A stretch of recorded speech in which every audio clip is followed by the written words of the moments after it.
Doctor Sarup Singh ਮਰਵਾ ਦੀ ਪੁਸਤਕ ਹੈ ਚਿੰਤਾ ਰੋਗ ਕਾਰਨ ਤੇ ਉਪਾਅ।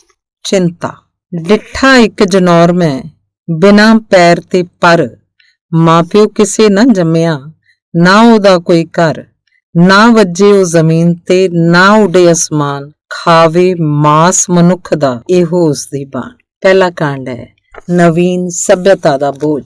ਚਿੰਤਾ ਮਨੁੱਖ ਦੀ ਸਿਹਤ, ਖੁਸ਼ੀ ਤੇ ਕਾਮਯਾਬੀ ਦੀ ਸਭ ਤੋਂ ਵੱਡੀ ਦੁਸ਼ਮਣ ਹੈ। ਸੰਸਾਰ 'ਚ ਚਿੰਤਾ ਰੋਗ ਬਹੁਤ ਵੱਧ ਚੁੱਕਾ ਹੈ। ਹਰ ਕਿਸੇ ਨੂੰ ਕੋਈ ਨਾ ਕੋਈ ਚਿੰਤਾ ਲੱਗੀ ਰਹਿੰਦੀ ਹੈ। ਚਿੰਤਾ ਅੱਜ ਕੱਲ ਦੇ ਮਨੁੱਖੀ ਜੀਵਨ ਦਾ ਇੱਕ ਅੰਗ ਬਣ ਗਈ ਹੈ। ਚਿੰਤਾ ਇੱਕ ਭੈੜੀ, ਤਬਾਹ ਤੇ ਨਾਸ ਕਰ ਦੇਣ ਵਾਲੀ ਆਦਤ ਹੈ। ਆਦਤ ਤੋਂ ਭਾਵ ਕਿਸੇ ਚੀਜ਼ ਨੂੰ ਕੁਝ ਸਮੇਂ ਲਈ ਲਗਾਤਾਰ ਇੱਕੋ ਹੀ ਤਰ੍ਹਾਂ ਬਾਰ-ਬਾਰ ਕੀਤਾ ਜਾਏ ਤਾਂ ਉਹ ਆਦਤ ਬਣ ਜਾਂਦੀ ਹੈ। ਡਾਕਟਰ ਮੈਥਿਊ ਐਨ ਚੈਪਲ ਅਨੁਸਾਰ, ਜਿਹੜੀ ਕਿ ਮਨੁੱਖ ਨੇ ਸਭਿਅਤਾ ਦੇ ਦੌਰਾਨ 'ਚ ਆਪਣੇ ਗਲ ਪਾ ਲਈ ਹੈ। ਸਭਿਅਤਾ ਮਤਲਬ ਸਿਵਲਾਈਜੇਸ਼ਨ ਦੇ ਆਉਣ ਤੋਂ ਪਹਿਲਾਂ ਮਨੁੱਖੀ ਜੀਵਨ 'ਚ ਚਿੰਤਾ ਨਾਂ ਦਾ ਨਿਸ਼ਾਨ ਵੀ ਨਹੀਂ ਸੀ। ਜੰਗਲਾਂ ਤੇ ਗੁਫਾ 'ਚ ਰਹਿਣ ਵਾਲਾ ਨੰਗ-ਮਨੰਗਾ ਪ੍ਰਾਚੀਨ ਮਨੁੱਖ ਕਦੇ ਚਿੰਤਾ ਨਹੀਂ ਸੀ ਕਰਦਾ ਤੇ ਨਾ ਹੀ ਉਹਨੂੰ ਪਤਾ ਸੀ ਕਿ ਚਿੰਤਾ ਵੀ ਕੋਈ ਬਲਾ ਹੈ। ਉਹ ਸਦਾ ਖੁਸ਼ ਤੇ ਸੰਤੁਸ਼ਟ ਰਹਿੰਦਾ ਸੀ।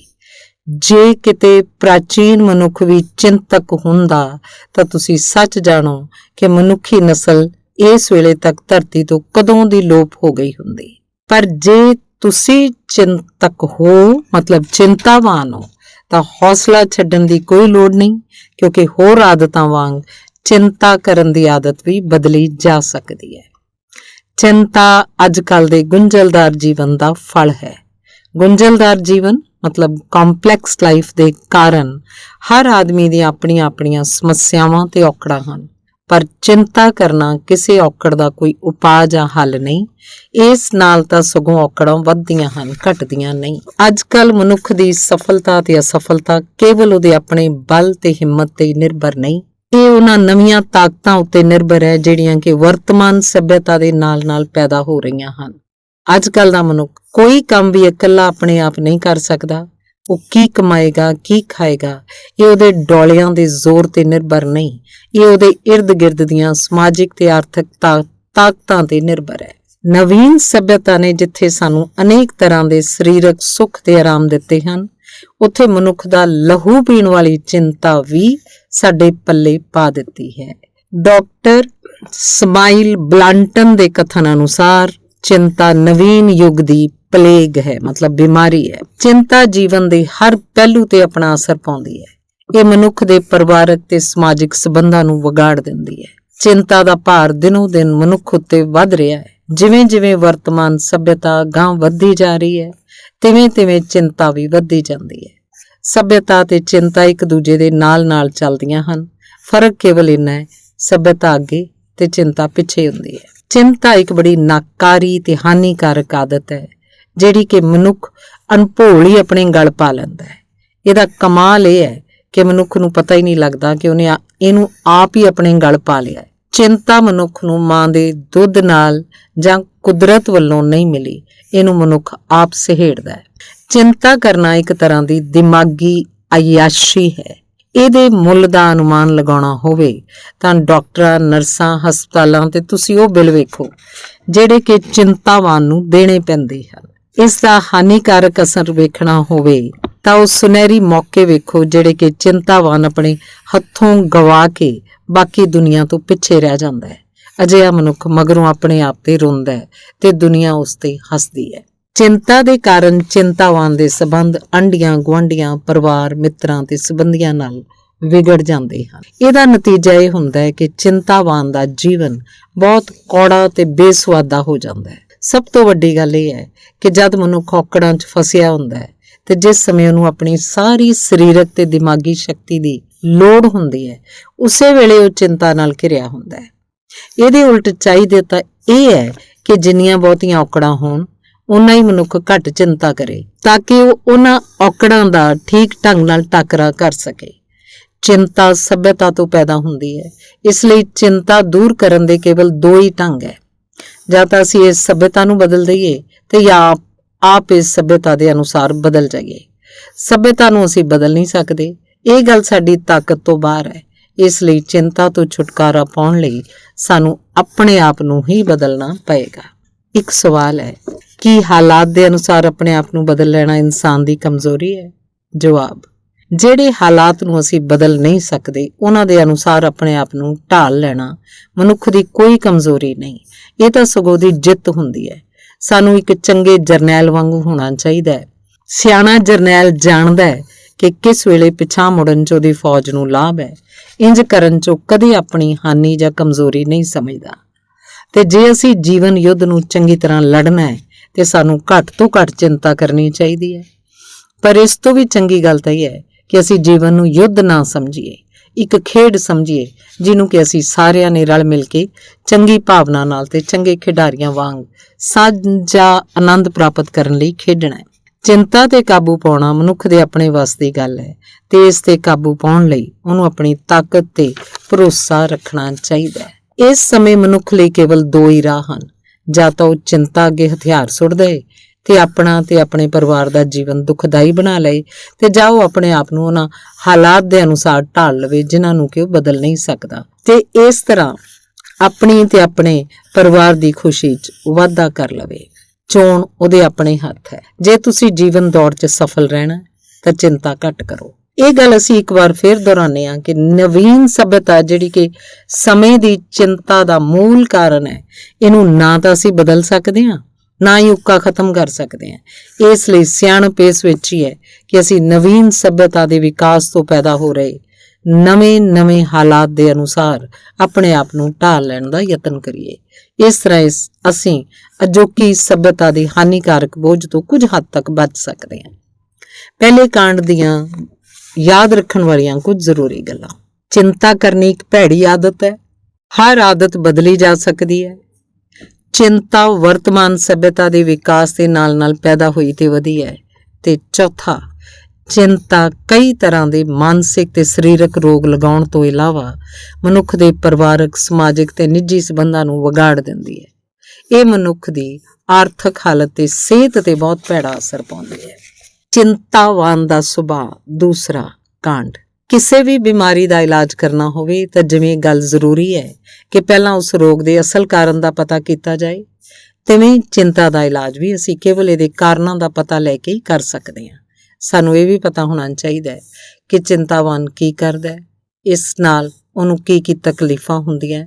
ਚਿੰਤਾਵਾਨ ਨੂੰ ਜੋ ਵੀ ਤਕਲੀਫਾਂ ਹੁੰਦੀਆਂ ਉਹ ਕੇਵਲ ਉਹਦੀ ਚਿੰਤਾ ਤੋਂ ਹੀ ਪੈਦਾ ਹੁੰਦੀਆਂ। ਉਸ 'ਚ ਨਾ ਕੋਈ ਦਿਮਾਗੀ ਕਮਜ਼ੋਰੀ ਹੁੰਦੀ ਹੈ ਤੇ ਨਾ ਕੋਈ ਇਖਲਾਕੀ। ਉਹ ਬਿਲਕੁਲ ਇੱਕ ਆਮ ਆਦਮੀ ਵਾਂਗ ਹੈ।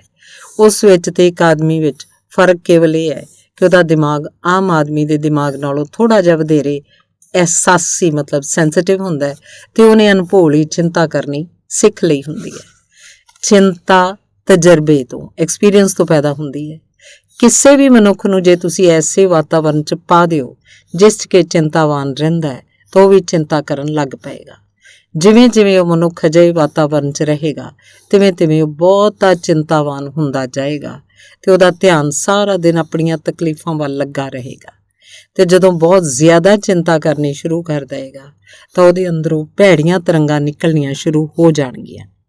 ਇਹਨਾਂ ਭੈੜੀਆਂ ਤਰੰਗਾਂ, ਬੈਡ ਇਮੋਸ਼ਨਸ ਦੇ ਕਾਰਨ ਉਸ 'ਚ ਕੁਝ ਸਰੀਰਕ ਚਿੰਨ੍ਹ, ਫਿਜ਼ੀਕਲ ਸਿੰਪਟਮਸ ਪੈਦਾ ਹੋ ਜਾਂਦੇ ਹੈ ਤੇ ਇਹਨਾਂ ਦੇ ਇਲਾਜ ਲਈ ਉਹ ਡਾਕਟਰ ਪਾਸ ਦੌੜਿਆ ਆਉਂਦਾ ਹੈ। ਡਾਕਟਰ ਤਾਂ ਜਾਣਦੇ ਹਨ ਕਿ ਚਿੰਤਾ ਦਾ ਮਨੁੱਖ ਦੀ ਸਿਹਤ ਉੱਤੇ ਬਹੁਤ ਭੈੜਾ ਅਸਰ ਪੈਂਦਾ ਹੈ, ਪਰ ਆਮ ਮਨੁੱਖ ਇਸ ਗੱਲ ਤੋਂ ਜਾਣੂ ਨਹੀਂ ਕਿ ਭੈੜੀਆਂ ਤਰੰਗਾਂ, ਬੈਡ ਇਮੋਸ਼ਨਸ ਉਹਦੀ ਸਿਹਤ ਉੱਤੇ ਭੈੜਾ ਤੇ ਚੰਗੀਆਂ ਤਰੰਗਾਂ ਚੰਗਾ ਅਸਰ ਪਾਉਂਦੀਆਂ ਹਨ। ਡਨਬਾਰ ਆਪਣੀ ਮਸ਼ਹੂਰ ਕਿਤਾਬ ਤਰੰਗਾਂ ਦਾ ਸਰੀਰ ਤੇ ਅਸਰ, ਇਮੋਸ਼ਨਸ ਐਂਡ ਬੋਡੀਲੀ ਚੇਂਜਸ ਵਿੱਚ ਲਿਖਦੀ ਹੈ, ਸਰੀਰ ਦਾ ਅਜਿਹਾ ਕੋਈ ਹਿੱਸਾ ਨਹੀਂ ਜਿਸ ਉੱਤੇ ਕਿ ਤਰੰਗਾਂ ਦਾ ਅਸਰ ਨਾ ਹੁੰਦਾ ਹੋਵੇ।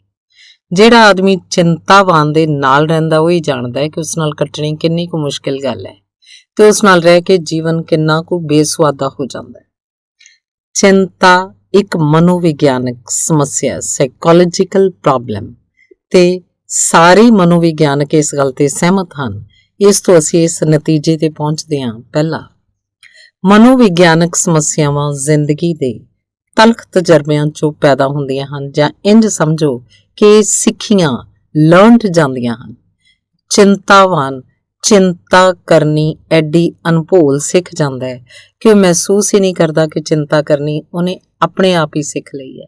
ਕਿਸੇ ਵੀ ਚੀਜ਼ ਦੇ ਸਿੱਖਣ ਲਈ ਇਹ ਜ਼ਰੂਰੀ ਨਹੀਂ ਕਿ ਅਸੀਂ ਉਹਨੂੰ ਸਿੱਖਣ ਦਾ ਯਤਨ ਕਰੀਏ ਜਾਂ ਸਾਡੀ ਨੀਅਤ ਉਹਨੂੰ ਸਿੱਖਣ ਦੀ ਹੋਵੇ।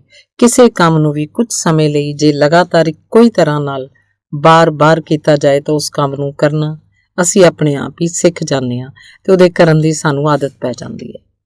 ਦੂਸਰਾ, ਅਸੀਂ ਕੋਈ ਕੰਮ ਵੀ ਅਭਿਆਸ ਪ੍ਰੈਕਟਿਸ ਤੋਂ ਬਿਨਾਂ ਨਹੀਂ ਸਿੱਖ ਸਕਦੇ। ਹਰ ਕੰਮ ਦੇ ਸਿੱਖਣ ਲਈ ਅਭਿਆਸ ਜ਼ਰੂਰੀ ਹੈ। ਇਸ ਤੋਂ ਸਿੱਧ ਹੋਇਆ ਕਿ ਜਿਸ ਕੰਮ ਦਾ ਅਭਿਆਸ ਅਸੀਂ ਕਰਾਂਗੇ ਉਹਨੂੰ ਕਰਨਾ ਸਿੱਖ ਜਾਵਾਂਗੇ, ਭਾਵੇਂ ਸਾਡੀ ਸਿੱਖਣ ਦੀ ਨੀਅਤ ਹੋਵੇ ਤੇ ਭਾਵੇਂ ਨਾ। ਹਰ ਮਨੁੱਖ ਵਿੱਚ ਸਿੱਖਣ ਦੀ ਮਤਲਬ ਲਰਨਿੰਗ ਦੀ ਸ਼ਕਤੀ ਹੈ। ਪ੍ਰੋਫੈਸਰ ਐਸ ਵੁਡਵਰਥ ਲਿਖਦੇ ਹਨ, ਜਿਸ ਕੰਮ ਨੂੰ ਵੀ ਅਸੀਂ ਬਾਰ-ਬਾਰ ਕਰਦੇ ਹਾਂ ਉਹਨੂੰ ਕਰਨਾ ਸਿੱਖ ਜਾਂਦੇ ਹਾਂ। ਜੇ ਕੋਈ ਮੋਟਰ ਚਲਾ ਰਿਹਾ ਜਾਂ ਹਲ ਵਾਹ ਰਿਹਾ ਤਾਂ ਉਹ ਮੋਟਰ ਚਲਾਉਣਾ ਤੇ ਹਲ ਵਾਹੁਣਾ ਸਿੱਖ ਰਿਹਾ। ਜੇ ਕੋਈ ਹਾਰਮੋਨੀਅਮ ਵਜਾ ਰਿਹਾ ਤਾਂ ਹਾਰਮੋਨੀਅਮ ਵਜਾਉਣਾ ਸਿੱਖ ਰਿਹਾ।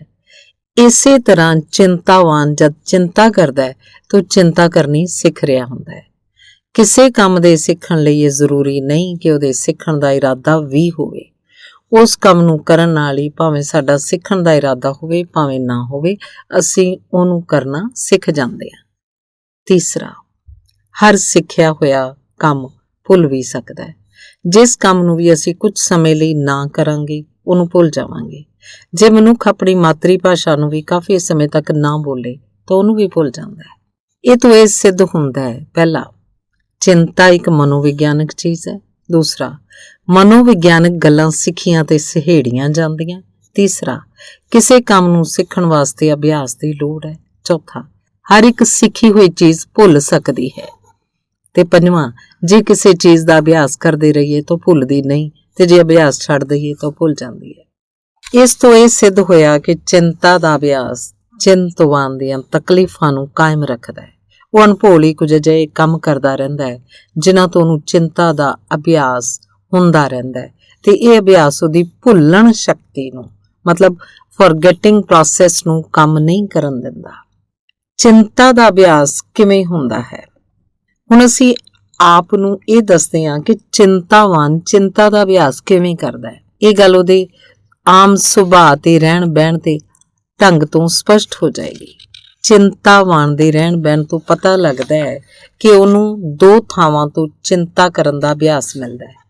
ਪਹਿਲੀ ਥਾਂ ਹੈ ਵਿਚਾਰ। ਉਹਦਾ ਦਿਮਾਗ ਹਰ ਵੇਲੇ ਭੈੜੇ ਵਿਚਾਰਾਂ ਨਾਲ ਭਰਿਆ ਰਹਿੰਦਾ ਹੈ। ਉਹ ਭਾਵੇਂ ਕਿਤੇ ਵੀ ਜਾਏ ਉਹਨੂੰ ਭੈੜੇ ਵਿਚਾਰ ਹੀ ਆਉਂਦੇ ਹੈ। ਉਹਦਾ ਹਰ ਇੱਕ ਖਿਆਲ ਡਰ, ਪਰੇਸ਼ਾਨੀ, ਫਿਕਰ ਤੇ ਬਦਮਗਜ਼ੀ ਨਾਲ ਭਰਿਆ ਹੁੰਦਾ ਹੈ। ਚੰਗੇ ਵਿਚਾਰ ਉਹਨੂੰ ਕਦੇ ਵੀ ਨਹੀਂ ਆਉਂਦੇ।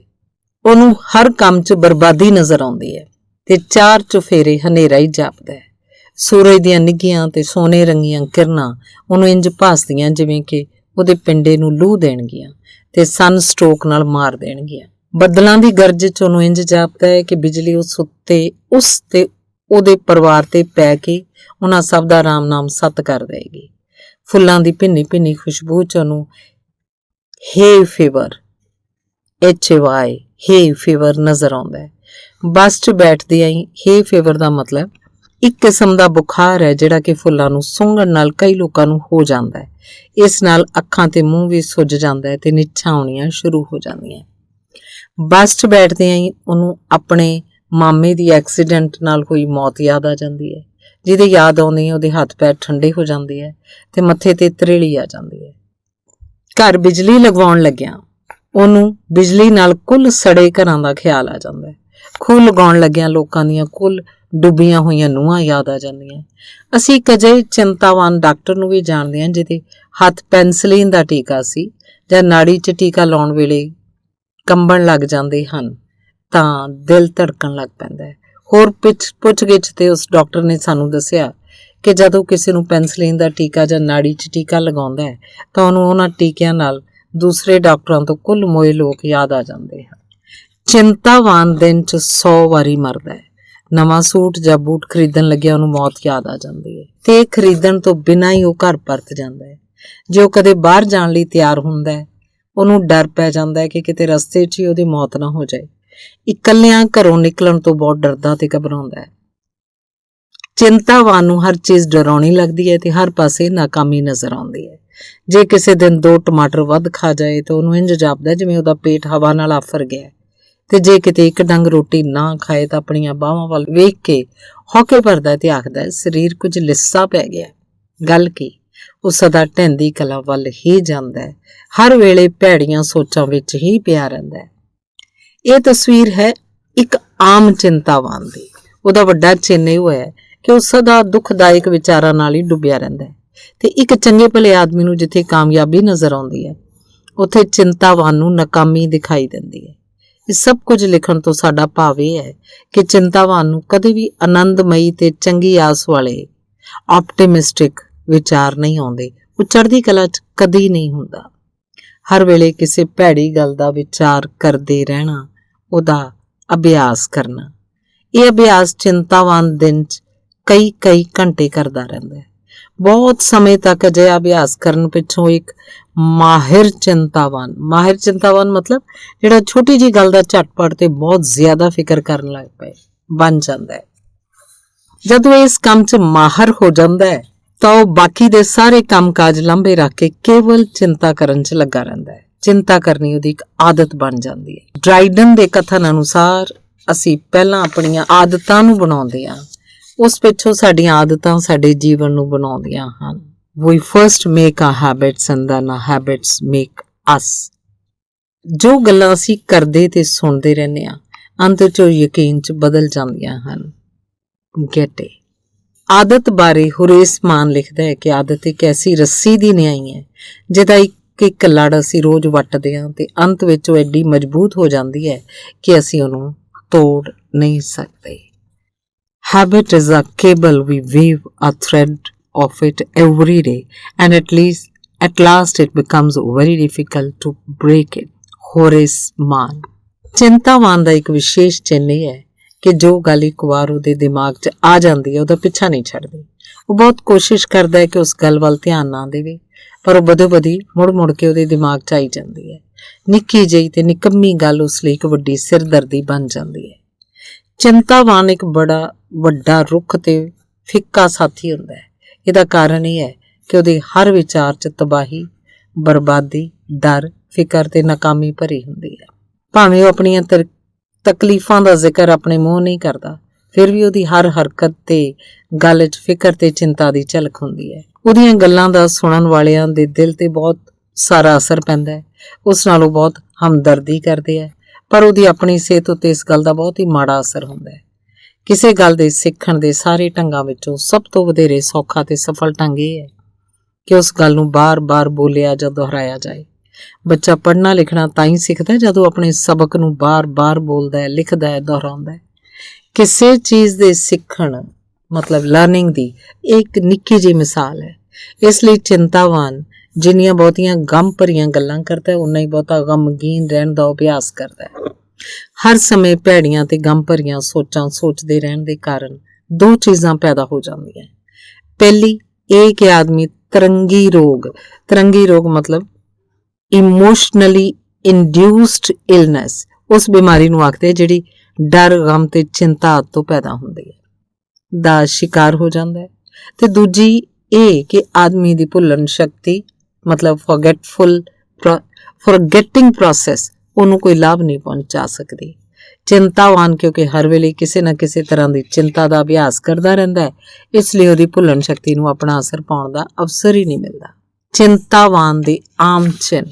ਹਰ ਚਿੰਤਾਵਾਨ ਆਪਣੇ ਲਕਸ਼ ਮਤਲਬ ਕਰੈਕਟਰਿਸਟਿਕਸ ਆਪ ਹੀ ਚੰਗੀ ਤਰ੍ਹਾਂ ਜਾਣਦਾ ਹੈ, ਪਰ ਉਹਨੂੰ ਇਹ ਪਤਾ ਨਹੀਂ ਹੁੰਦਾ ਕਿ ਇਹੋ ਚਿੰਨ੍ਹ ਦੂਜੇ ਚਿੰਤਾਵਾਨਾਂ ਵਿੱਚ ਵੀ ਪਾਏ ਜਾਂਦੇ ਹੈ।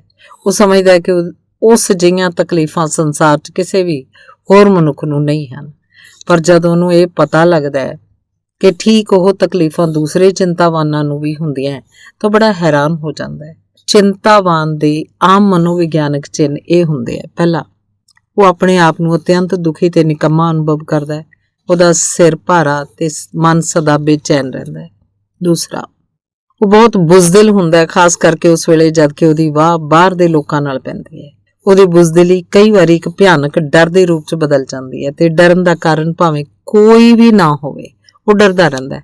ਉਸ ਅੰਦਰ ਸਦਾ ਘਬਰਾਹਟ ਰਹਿੰਦੀ ਹੈ ਤੇ ਇਸ ਘਬਰਾਹਟ ਦੇ ਕਾਰਨ ਉਹ ਆਪਣੇ ਜੀਵਨ 'ਚ ਪੂਰੀ ਸਫਲਤਾ ਪ੍ਰਾਪਤ ਨਹੀਂ ਕਰ ਸਕਦਾ।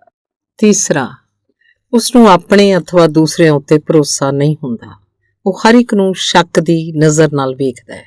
ਹਰ ਚੀਜ਼ ਉਸ ਨੂੰ ਬੇਅਰਥ ਤੇ ਹਾਨੀਕਾਰਕ ਜਾਪਦੀ ਹੈ ਤੇ ਹਰ ਪਾਸੇ ਨਾਉਮੀਦੀ ਦੀ ਨਜ਼ਰ ਆਉਂਦੀ ਹੈ। ਉਹਦਾ ਵਿਸ਼ਵਾਸ ਹੁੰਦਾ ਹੈ ਕਿ ਦੂਸਰੇ ਚਿੰਤਾਵਾਨ ਤਾਂ ਆਪਣੀਆਂ ਤਕਲੀਫਾਂ ਦੂਰ ਕਰ ਸਕਦੇ ਹਨ, ਪਰ ਉਹ ਨਹੀਂ ਕਰ ਸਕਦਾ। ਹਾਲਾਤ ਭਾਵੇਂ ਕਿੰਨੇ ਹੀ ਚੰਗੇ ਤੇ ਮੁਆਫਕ ਕਿਉਂ ਨਾ ਹੋਣ, ਉਹਨੂੰ ਆਪਣੇ ਸਾਹਮਣੇ ਹਾਰ ਤੇ ਤਬਾਹੀ ਹੀ ਵਿਖਾਈ ਦਿੰਦੀ ਹੈ। ਚੌਥਾ, ਉਹਦਾ ਸੁਭਾਅ ਇੱਕ ਆਦਮੀ ਦੇ ਸੁਭਾਅ ਨਾਲੋਂ ਬਹੁਤ ਚਿੜਚਿੜਾ ਤੇ ਰੋਂਦੂ ਹੁੰਦਾ ਹੈ। ਉਹਦੇ ਨਾਲ ਰਹਿਣਾ ਵੀ ਬੜਾ ਕਠਿਨ ਹੁੰਦਾ ਹੈ, ਪਰ ਉਹ ਇਸ ਗੱਲ ਨੂੰ ਕਦੇ ਨਹੀਂ ਮੰਨਦਾ ਤੇ ਨਾ ਹੀ ਅਨੁਭਵ ਕਰਦਾ ਹੈ। ਨਿੱਕੀਆਂ ਨਿੱਕੀਆਂ ਗੱਲਾਂ ਤੇ ਉਹ ਕ੍ਰੋਧ 'ਚ ਆ ਜਾਂਦਾ ਹੈ। ਕ੍ਰੋਧ ਨੂੰ ਰੋਕਣ ਦਾ ਉਹ ਯਤਨ ਤਾਂ ਬਹੁਤ ਵਾਰ ਕਰਦਾ ਹੈ, ਪਰ ਇਸ ਵਿੱਚ ਸਫਲ ਨਹੀਂ ਹੁੰਦਾ। ਉਹਨੂੰ ਦਿਨ 'ਚ ਕਈ ਵਾਰ ਗੁੱਸਾ ਆਉਂਦਾ ਹੈ। ਪੰਜਵਾਂ, ਉਹ ਬੜਾ ਸਵੈ ਚੇਤਨ, ਸੈਲਫ ਕੌਨਸ਼ੀਅਸ ਤੇ ਅਹਿਸਾਸੀ ਮਤਲਬ ਸੈਂਸਿਟਿਵ ਹੁੰਦਾ ਹੈ। ਜੋ ਕੰਮ ਜਾਂ ਗੱਲਾਂ ਉਹਦੇ ਮਿੱਤਰ ਜਾਂ ਪਰਿਵਾਰ ਵਾਲੇ ਕਰਦੇ ਹਨ, ਉਹਨਾਂ ਨੂੰ ਉਹ ਸਦਾ ਸ਼ੱਕ ਦੀ ਨਜ਼ਰ ਨਾਲ ਵੇਖਦਾ ਹੈ। ਉਹ ਆਪ ਹੀ ਆਪਣੇ ਆਪ ਨੂੰ ਕੋਸਦਾ ਰਹਿੰਦਾ ਹੈ। ਇਸ ਤਰ੍ਹਾਂ ਆਪਣੇ ਜੀਵਨ ਨੂੰ ਦੁਖਦਾਈ ਬਣਾ ਲੈਂਦਾ ਹੈ। ਛੇਵਾਂ, ਉਹ ਸਦਾ ਨਿਰਾਸ਼ਾ ਭਰੀਆਂ ਪੈਸਿਮਿਸਟਿਕ ਗੱਲਾਂ 'ਚ ਮਸਤ ਰਹਿੰਦਾ ਹੈ। ਕਈ ਮਨੋਵਿਗਿਆਨੀ ਤਾਂ ਆਖਦੇ ਹੈ ਕਿ ਚਿੰਤਾਵਾਨ ਇਸ 'ਚ ਆਨੰਦ ਅਨੁਭਵ ਕਰਦਾ ਹੈ। ਇਹ ਚੀਜ਼ ਉਹਦੀ ਮਸਤੀ ਤੋਂ ਪ੍ਰਗਟ ਹੁੰਦੀ ਹੈ। ਕਿਸੇ ਕੰਮ 'ਚ ਮਨੁੱਖ ਮਸਤ ਤਾਂ ਹੀ ਹੁੰਦਾ ਜੇ ਉਸ ਵਿੱਚ ਉਹਨੂੰ ਕੁਝ ਆਨੰਦ ਆਉਂਦਾ ਹੋਵੇ, ਪਰ ਇਸ ਬਾਰੇ ਚਿੰਤਾਵਾਨ ਦਾ ਵਿਚਾਰ ਕੁਝ ਹੋਰ ਹੀ ਹੈ। ਉਹ ਨਿਰਾਸ਼ਾ ਭਰੇ ਤੇ ਕਾਲੇ ਵਿਚਾਰਾਂ ਤੋਂ ਛੁਟਕਾਰਾ ਪਾ ਕੇ ਕੁਝ ਚੰਗੇ ਤੇ ਖੁਸ਼ੀ ਭਰੇ ਵਿਚਾਰ ਆਪਣੇ ਮਨ 'ਚ ਲਿਆਉਣਾ ਚਾਹੁੰਦਾ ਹੈ। ਇਸ ਲਈ ਉਹ ਕੋਸ਼ਿਸ਼ ਤਾਂ ਬਹੁਤ ਕਰਦਾ ਹੈ, ਪਰ ਸਫਲ ਨਹੀਂ ਹੁੰਦਾ। ਉਹ ਚਿੰਤਾ ਕਰਦਾ ਹੀ ਤੁਰੀ ਜਾਂਦਾ ਹੈ। ਸੱਤਵਾਂ, ਉਹਦੀ ਯਾਦਦਾਸ਼ਤ ਮੈਮੋਰੀ ਕਮਜ਼ੋਰ ਹੋ ਜਾਂਦੀ ਹੈ। ਜੇ ਉਹਨੇ ਕੋਈ ਕੰਮ ਕਰਨਾ ਹੁੰਦਾ ਹੈ ਤਾਂ ਉਹਨੂੰ ਭੁੱਲ ਜਾਂਦਾ ਹੈ। ਜੋ ਗੱਲ ਕਰਨੀ ਹੋਵੇ ਉਹ ਵੀ ਭੁੱਲ ਜਾਂਦੀ ਹੈ। ਭਾਰਤ ਦੀ ਵੰਡ ਪਿੱਛੋਂ ਵੇਖਿਆ ਗਿਆ ਸੀ ਕਿ ਪਾਕਿਸਤਾਨ ਤੋਂ ਆਏ ਬਹੁਤ ਸਾਰੇ ਲੋਕਾਂ ਦੀ ਯਾਦਦਾਸ਼ਤ ਕਮਜ਼ੋਰ ਹੋ ਗਈ ਸੀ।